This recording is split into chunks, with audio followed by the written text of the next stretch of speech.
The discussion of video games is something that has been going on for decades now, and it covers a wide variety of topics, like are video games art? Is the use of video games actually a good escape from reality? Do they corrupt the youth? And so on and so forth. But regardless of your stance on video games and their impact on things like society and the mainstream, there is one thing that is undeniable. Just like books and movies and TV, video games can leave such an impact at such a deep level that they can carry fond memories of a single moment from a video game their entire lives. In this short series, I will be talking to several individuals about games that have impacted them, whether it be for narrative reasons, mechanical reasons, or maybe even something a little bit more profound. So please join me in this mini-series where I talk to 4 individuals about their most impactful games and how they came to that conclusion.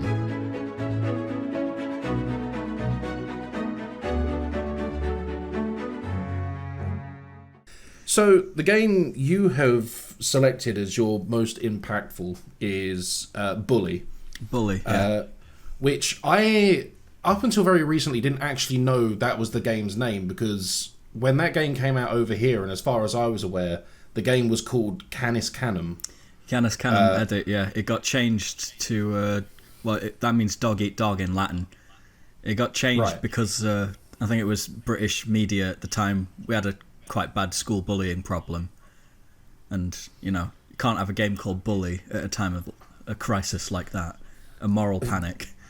I think around that time was probably when, like, happy slapping was the first thing that came to mind. Oh yeah, I remember seeing stuff like that. And there's stuff in this game that you can do that's not dissimilar to that, so I can kind of understand.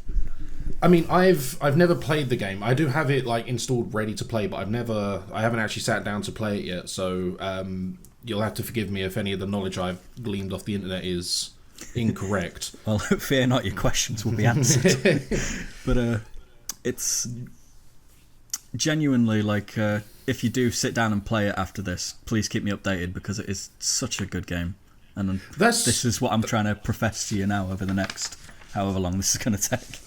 No, and it's not the first time. And like, before we get into like any of the like deeper stuff, like I was looking over like critic reviews and like user reviews of the game, and even back then when it came out, I mean, like, IGN's giving it an 8.9 out of 10, GameSpot 8.7, Metacritic's critical review is 87 out of 100, and the user reviews are 9.1 out of 10. So this game was hot shit when it came out. It was. There's quite a lot of different reasons why I think that is true. How did you come about playing it? Well, it was PS2 era. So it was PS2 era when, well, you must have still been in like your mid-teens around that time when PS2 was just on the way out. So I was 7 when it first launched, and then when Bully came out in 2006, I was 13 years old. Yeah. So I was 12. So. Oh. Around when the PS2 was starting to get to the end of its lifespan. So the big games had already come out for the system, right? Yeah. You already had like your San Andreas's, what other big games came out on the PS2? I'm drawing a complete blank. Final Fantasy X, Metal Gear Solid 3, Resident Evil 4 was released in 2005. You get the picture. A lot of big games had come out, right? Yeah. The biggest one for me that I had was Vice City. Yes. Still my favourite Grand Theft Auto game to this day. Still, what I kind of hold the Grand Theft Auto series up to. It's your gold standard. Mm-hmm. Okay. But Bully, when that came out, because this was when I was starting to take notice of like game developers and stuff, and what studios was doing what, because I was getting gaming magazines and stuff in the UK, which were a whole wild thing in and of itself. I was always excited to get like my monthly issue of like PSN. Yeah, I specifically bought a few of them just for the cheat books that you used to get with them. Yeah. Oh god, this is going to get nostalgic if we keep on this route. I remember having like the big, like every PS2 cheat ever book. It was great. But by the time that I noticed what developers were working on Bully had already come out, and my cousin owned a copy. So one day when I went over to his, I was like in love with this game instantly, because it had a similar kind of setting to what I was dealing with at the time. You know, I had a school out in the middle of nowhere that, you know, I had to go to every day. I didn't live there, obviously, but yeah. But it had that familiar setting, and that's what sparked my interest. And then when I eventually got the game, I was like, this is just perfect for me at the time. Because it was Grand Theft Auto, but aged down in such a way that it's still relevant to, you know, the teenagers that were inevitably going to play the game to begin with. And, you know, looking back as an adult now, I still come back and play it. There's so many good things about that game. I'll be here all day. Well, I mean, eventually I would like to do like a summation of the plot, but one thing I read about was, and I don't know to what extent, but when the way you say like a toned down GTA, like, are there still like weapons? Are there vehicles? Because I imagine it's still a sandbox game, so like you're not going to want to walk everywhere. The thing that I like about Bully is it realised what its limitations were. And I consider it like the perfect way to age it down. Because, you don't have guns. You know, it's a school setting. You can't have guns in schools. That would be horrible. I imagine it's like a Dennis the Menace kind of thing, where it's like slingshots and... It is. It's slingshots, stink bombs, firecrackers. You get around on skateboards and BMX bikes. And, you know, there's... The whole world starts to open up in the perfect way. That's, again, it's aged down GTA in the best possible way.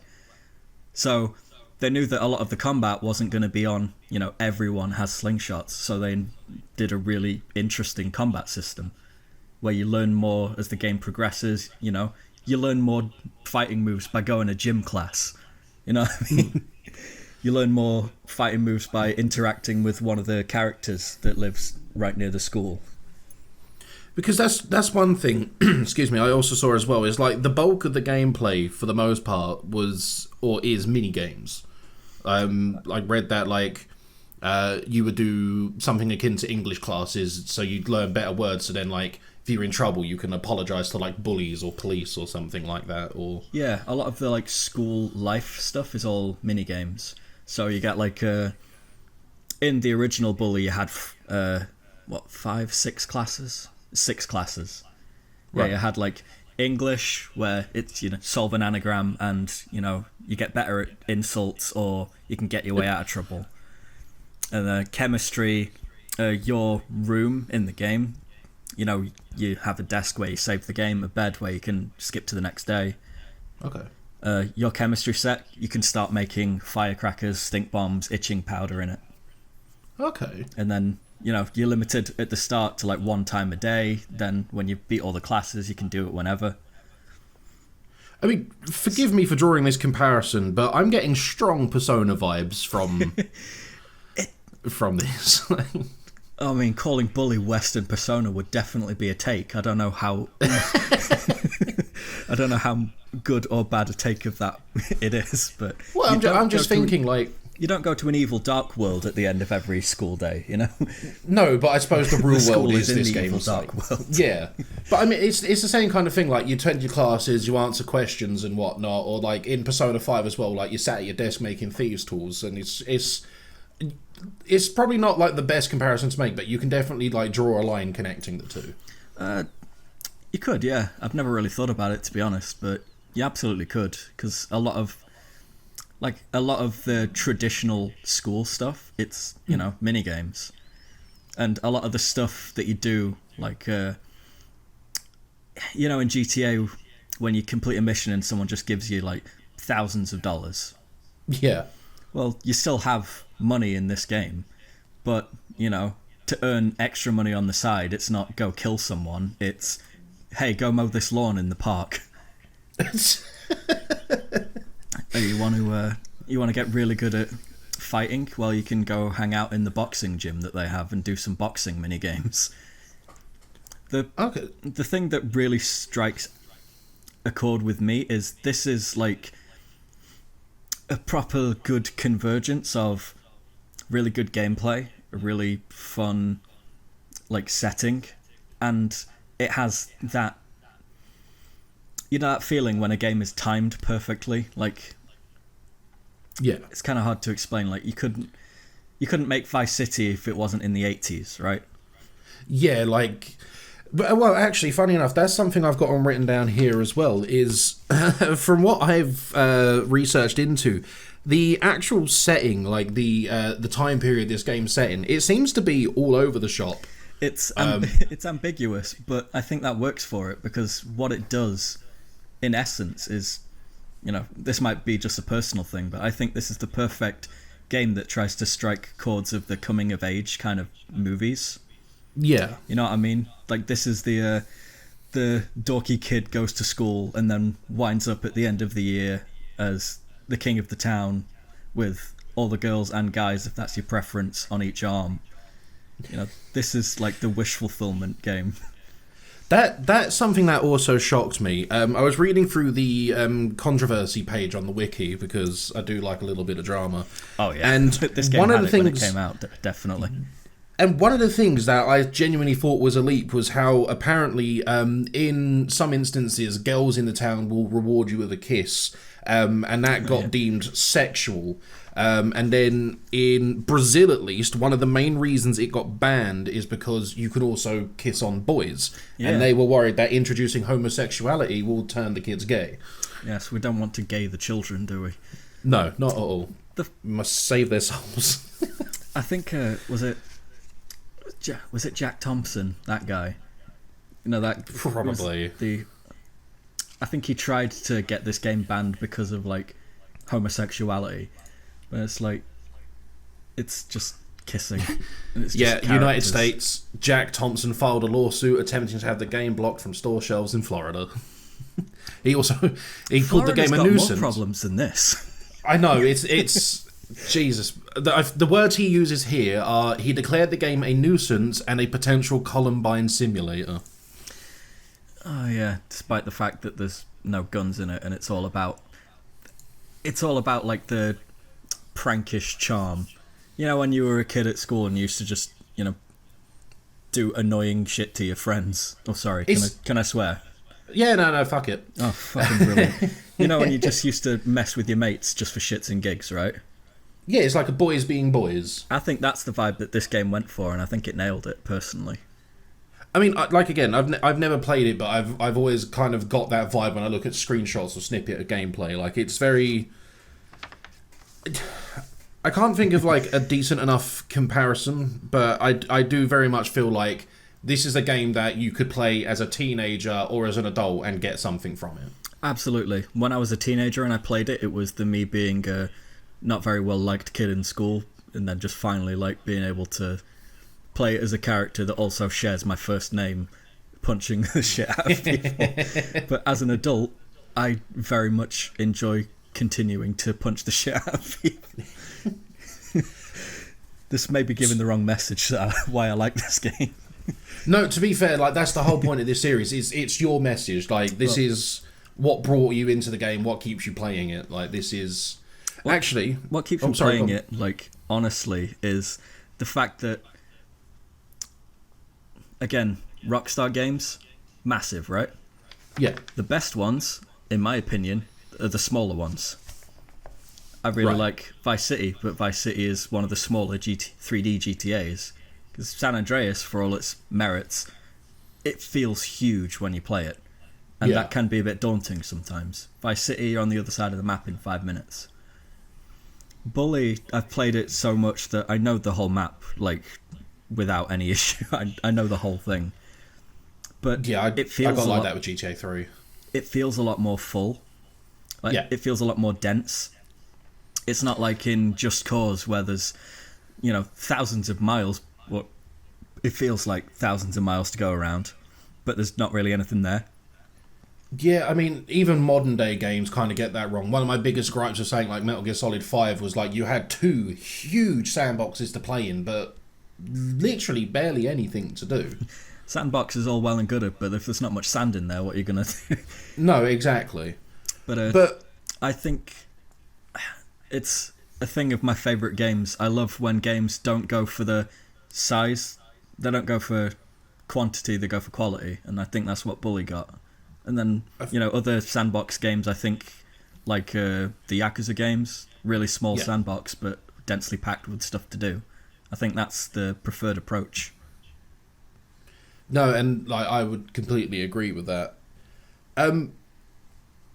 Obviously, like you picked this game because it is a big deal for you.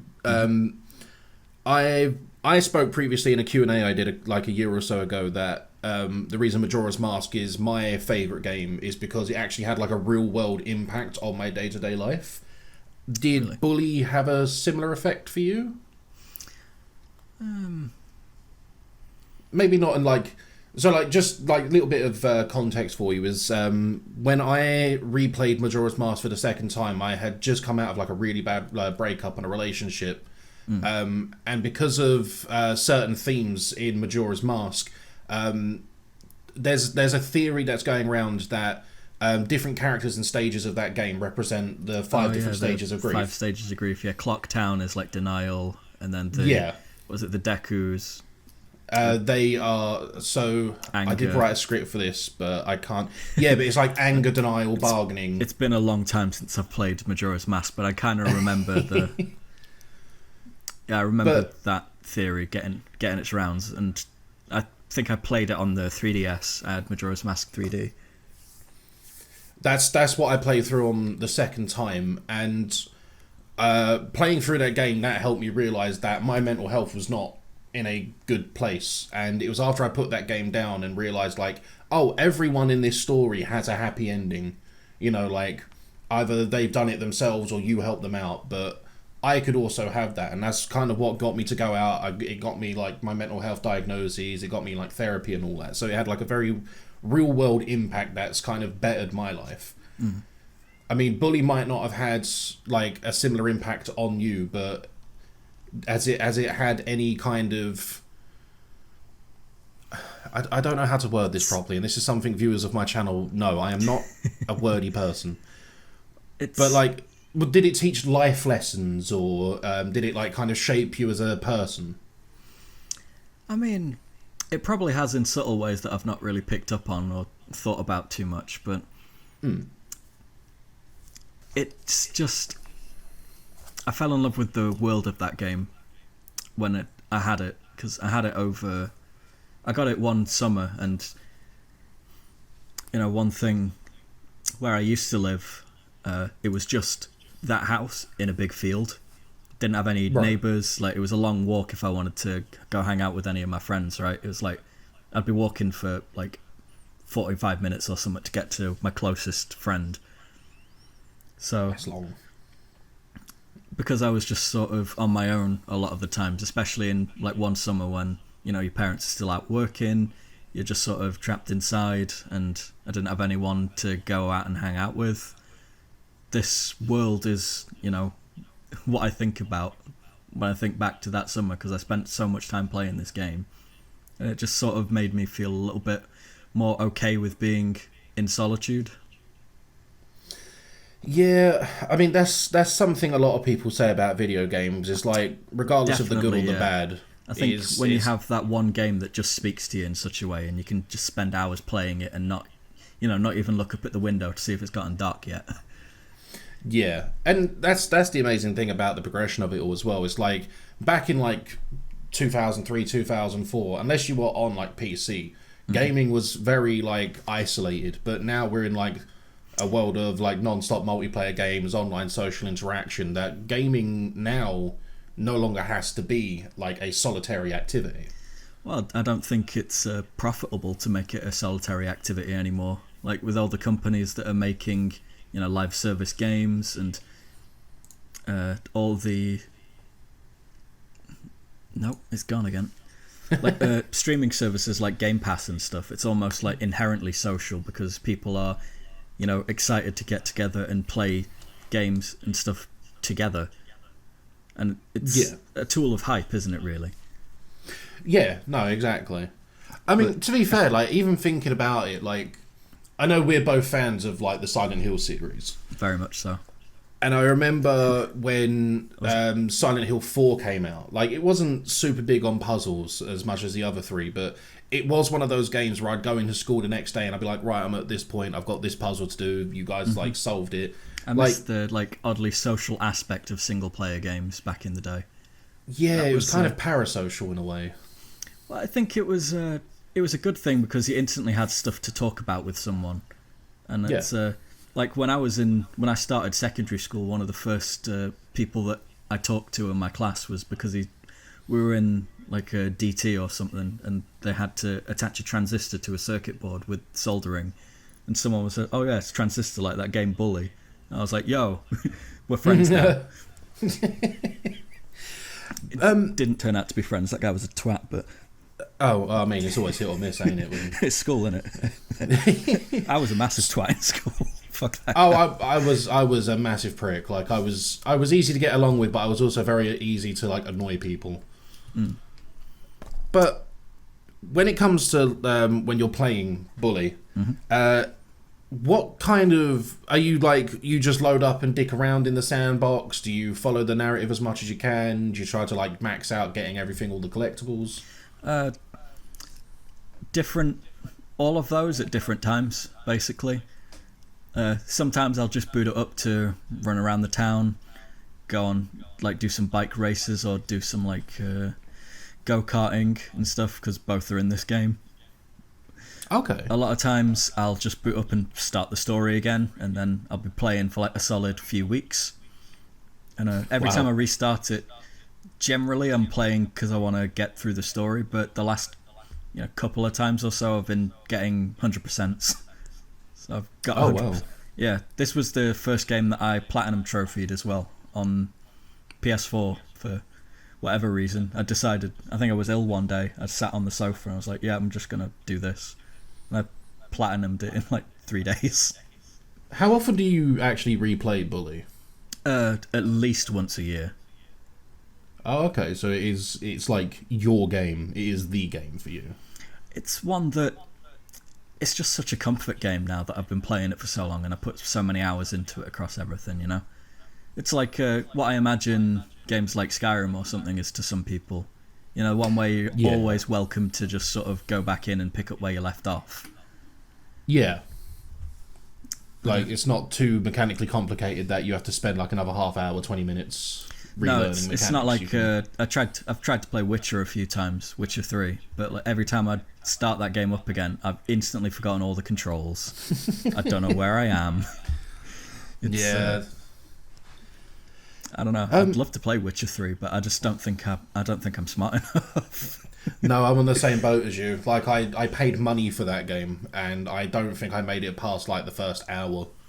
I think I got stuck in a tavern playing Gwent, and then I decided, no, I can't. I'm unable. So we've been at this for like a good 20 minutes at the moment, and we still haven't actually surmised the plot. Is that going to be a recurring theme for this? More than likely. Like before we started, I was like tangents upon tangents. So I'm not super worried about going over like the entirety of the plot. But one thing right at the beginning that just absolutely blew my mind when I was reading like the setup for the game. Jimmy's mum is on her 5th husband? Yeah, something like that. 5th or 6th. And like the whole reason he's dropped off at the academy is because they're going on like an extended honeymoon. Like a year-long cruise, yeah. That's absolutely mental for like because I imagine why this kid's been expelled from like so many schools. Oh yeah, well, that's what I mean. Parents just don't give a fuck about him.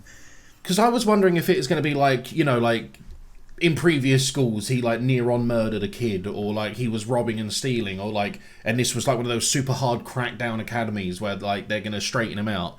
But no, it's just his mum is on a fucking 5th piece and it's just dropped him off. She's like speedrunning the life of a gold digger. It's insane. Yeah. Like, yeah, that's the catalyst for how the whole game starts plot wise. You know, you literally get dropped off outside the school gates and someone just comes up to you like, oh yeah, come on then. It's school time now. Because I don't know how they would set up a plot from that. Like, Mum's drops you off at school, the school year starts. Like, is there like a character or a certain plot element that like kickstarts the story that leads to the conclusion? Yeah, well, why don't I go over it sort of like briefly, just trying to touch everything in a nutshell. Yeah. So, important things to note before I get into like the long-winded explanation. Okay. The game has chapters. Right. So it's like the first chapter leads up to the end of Halloween. The second chapter is, November, and then towards the end you're starting to see snow in the last few missions. Then, the third chapter is the winter one. Fourth is the spring. Fifth is, late spring leading into summer. Chapter 6 is just, you've completed the story, it's endless summer now.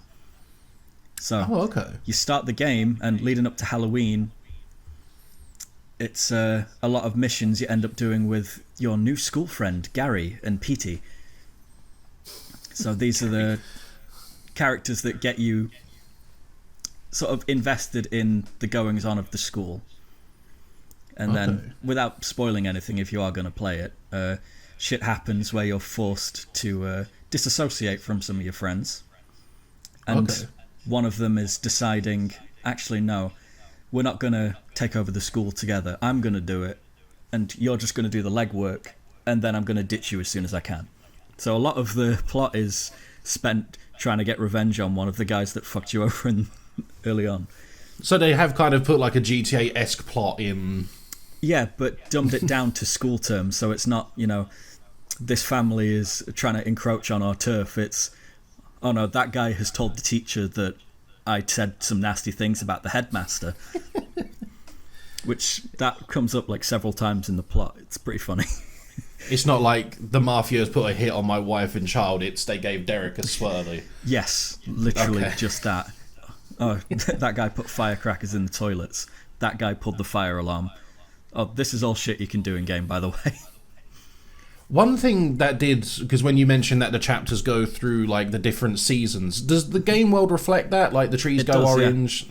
Yeah. I do like small little details like that. At the start of the game, it's very, autumn, because, it's Halloween-y, and then around Halloween night, you see pumpkins getting put up everywhere, tombstones around. In the second chapter, it's quite bland because it's, towards the end of the year, post-Halloween, before Christmas. The third chapter, one of the interesting things is like how the world adapts to this as well. So like if you get caught, breaking the rules, you get detention, and you get forced to mow some of the school fields. But in the winter chapter, you get forced to shovel snow, and you can have snowball fights and stuff. That's pretty cool. I do like it when they think of stuff like that. Well, like I said, this is it's quite small map for a 3D game that was coming out at that time, or a 3D sandbox game that was coming out around that time. Yeah. But they put so much detail in every aspect of it. I mean, was this game wedged between San Andreas and the release of GTA 4? Yeah. So would it be fair to probably make the assumption that the reason that world was smaller than, say, GTA games, not like, because I mean, understandably, you're not going to make a game focused around school life like a whole city ordeal, but do you think maybe the development of GTA 4 had an impact on that? I'm not sure, because I don't know which teams in Rockstar made which, because I know Rockstar North makes the big Grand Theft Auto games, doesn't it? It was Rockstar Vancouver that worked on Bully. Yeah, I don't think it had anything to do with GTA 4, because, I mean, by the time Bully came out, wasn't the 360 already out? So, if not just coming out, yeah. So they were probably already working on GTA 4's, like, the whole New York map and everything, long before Bully got finished. Probably. Don't quote me on this. No, that's fair. Because, I mean, I know that they did release the Scholarship Edition on, like, Xbox 360 as well. They did. Xbox 360, Wii, and PC. That's the version that you get on Steam. Oh, okay. And that adds, like, an extra few classes, a couple more NPCs, and some more missions. A couple more missions. Okay, so it's not just we've made it from, like, 480p to 720p. It's like we've actually got extra content. You say extra content, there's not much extra content, but what they do have is quite good in places. It's like extra content, but with an asterisk next to it. It's like the extra classes that they added. So in the main game, you get 6 classes, right? You get English, chemistry, art, science. No, not science. Art, photography, gym, and shop. Right. So like all of these have their own specific functions, right? So like English, we've gone over, and gym, you get more fighting moves, and you play dodgeball and stuff. It's pretty fun. Art is the thing that enables you to kiss girls for health, or guys. Depends on your preference. Oh. My Jimmy does both. Oh. Photography, you get a digital camera, and then you can take like screenshots in game from a camera's perspective, from first person perspective. And then shop, you get better BMXs and stuff. Okay. I've forgotten one of them, but it's fine. But they added extra 4 classes? classes. They added biology, music, math, and geography. So the first 3, biology, math, and music, don't really give you that good rewards. You get extra items of clothing for beating those classes. Geography, I think, is the more fleshed out one because they tied it into collectibles in the game. So when you beat more geography classes, you unlock the ability to see collectibles on your in-game map. Okay, that's pretty cool. Which definitely helps if you're going for 100%. Yeah, I mean, I'm glad they picked art to be the one that makes girls kiss you, because I would be slightly concerned if biology was the one where you started getting health from interacting with children. Especially the biology teacher is an absolute fucking creep. His name is Dr. Slaughter. That should tell you enough. But art class is really weird because when it comes down to it, behind the whole I'm getting better at art so I can kiss girls better because I'm a true Casanova, you are just drawing risque pictures of your art teacher. Oh, okay. Seriously, go and look up art class photos from Bully. You'll see what I mean. Does our boy have talent though? Oh, he absolutely does. He's an absolute fucking modern day Picasso. I might have to, just for research purposes. She's fully clothed, Jay. Clothing can be hot, I think. I don't know, I've been out of the game for too long, I don't know anymore. I think the last question I would like to ask you, before I hand the floor to you to just say whatever else you need to say, okay. Has it held up over time, do you think?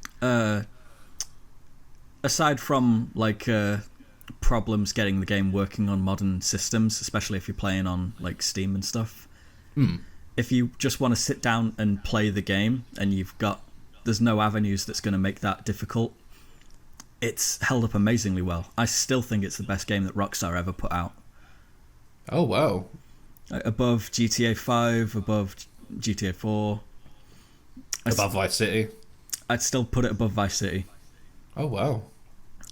I mean, Rockstar have put out amazing games. Like, even just on the PS2 era, you had all the Grand Theft Auto games that came out on that system that were all fantastic. Manhunt, Max Payne, The Warriors. No, Warriors is an underrated classic. Yeah. But so many people are calling it an underrated classic. I think it's just a classic now. Yeah. But all those games, and I still think Bully is the best one that they put out on that system and that they've ever put out. I mean, like, we've spoke about this game on and off over the last few weeks or so, and it's the reason it's sitting in my Steam library at the minute. If it wasn't for the fact that I'm living in the virtual reality world at the moment, oh yeah, I've seen you've been on that. Yeah, I'm going hard on that. I'm trying to justify the price. We'll have a chat about that in a little bit. Yeah, 100%.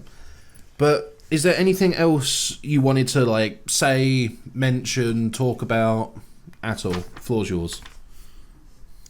This game, it's very rare that you get a game with so many interconnected systems that just work in perfect tandem with each other. Like, when you do missions, it's not just the chapters that you have to contend with. Each chapter's kind of dedicated to their own clique of school kids, you know? Right. So in Chapter 1, you're dealing with the bullies. In Chapter 4, you're dealing with the jocks and the nerds.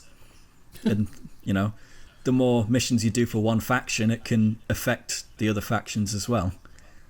And this was the first game where, for me at least, you know, you had consequences beyond, you know, the police are coming to get you for shanking that guy in the street. This is, oh no, you did a mission for the nerds, so the jocks are going to like you less. So they're more likely to come up and punch you just walking past them. All of the map is just... It shoved so much into such a small map, but it still managed to feel so densely packed and quite big for me. I loved that the more the map opened up, you got access to more cliques and you saw where they lived. So in Chapter 1, you're confined completely to the school. In Chapter 2, you're free to roam around town. One side is where all the rich kids live, and the other side is where the not-so-rich kids live. Then another bit opens up where the very not-rich kids live. And then it just sort of goes on from there. It's not a game I expected to have, like, segregation of classes. Oh, it's really strong as well. Like, because you get, like, the kind of preppy 70s kind of seaside town vibes in Old Bulworth Vale, but then you get into New Coventry where it's, like, 1950s, you know, I really, really, really want to be an extra in Greece tenements with leather jackets and stuff. And then you get to, what was it, the Blue Haven? The last area in the game where it's all, you know, people that work in the factories, so it's low-income housing and trailers. You know, that's the only place where you can get a tattoo in the game is out of a trailer. It's the one place you want to get a tattoo from. Well, if you're 15 and you need a tattoo, where are you going to go but the trailer? That's, I suppose, yeah, I can't argue that point. But, this game is just... I really recommend just giving it a try, because when it finally gets its hooks into you and you start thinking, oh fuck, I better get on my skateboard or I'm going to be late for English class. Oh wait, I'm almost 30. It really gets its hooks in you when you get like I struggle to get into a lot of games nowadays, but when I'm focused on Bully, I'm so in there. And I'll continue to play it for years to come, I imagine. I mean, I don't think it would have been a hard sell for this game anyway, but I do think I'm probably going to spend my evening on it now, to be fair. Oh, please, give me a shout if you have any questions about it, and let me know how it goes, because I'm genuinely... I could gush about this game for hours and hours and hours, but end of the day, it's just a good game, and I hope that more people will play it. Because, you know, Rockstar have been becoming more and more of a one game per console generation developer, and compared to what they did on the PS2 where they released so many games, it's just after GTA 6, you know, I want some smaller experiences. We need a Bully 2, we need a Manhunt 3. I know Bully 2 is something people have been asking about for a while. I've never played this. I don't know a thing about it before today. One thing, yeah. It's definitely earned its place as a cult classic in my eyes. And I put it up there with games like Vampire the Masquerade Bloodlines and Silent Hill 2 as kind of what I think gaming should be defined by. Like, really, really solid, good games. And I mean, it's not... Oh, sorry. No, sorry, I'm rambling now. But I mean, like, it's not words I thought I'd ever hear together. It'd be like rockstar and cult classic. Like, I feel like even since like the first Grand Theft Auto games came out, back when they were still called, they weren't even called Rockstar back then. Nah, DMA Designer wasn't it? In Edinburgh or Dundee, wasn't it? Dundee. Somewhere around there, but like. They've consistently put out really good games, and like they've all kind of hit the mainstream somewhat. Like, absolutely, yeah. I mean, the thing is, they were just making good game after good game. Like, I think a lot of people forget how revolutionary GTA 3 was, not just on, you know, the PlayStation 2, but on gaming as a whole.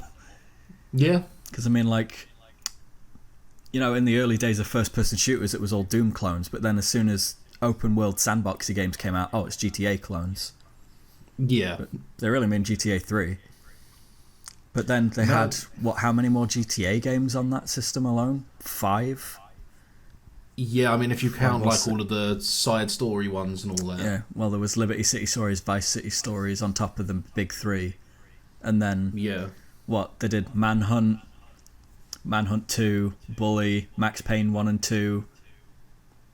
What was that other one? There was a Red Dead as well on... Red Dead Revolver, yeah. Yeah. That's why I never got into Red Dead Redemption, because we had Red Dead Revolver and I always thought I should finish that first, but I never did. But like, it's fair to say that Rockstar, in either of their forms, has a pedigree. Absolutely. Which is why when you hear that a game like Bully has kind of not necessarily flown under the radar, but doesn't kind of receive that same kind of attention.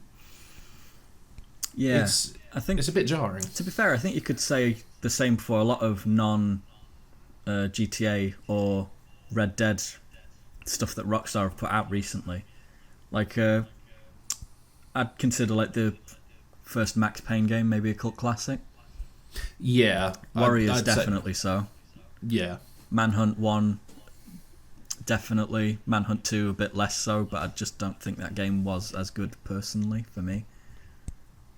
It didn't have as intricate or as fun a story as it did the first one.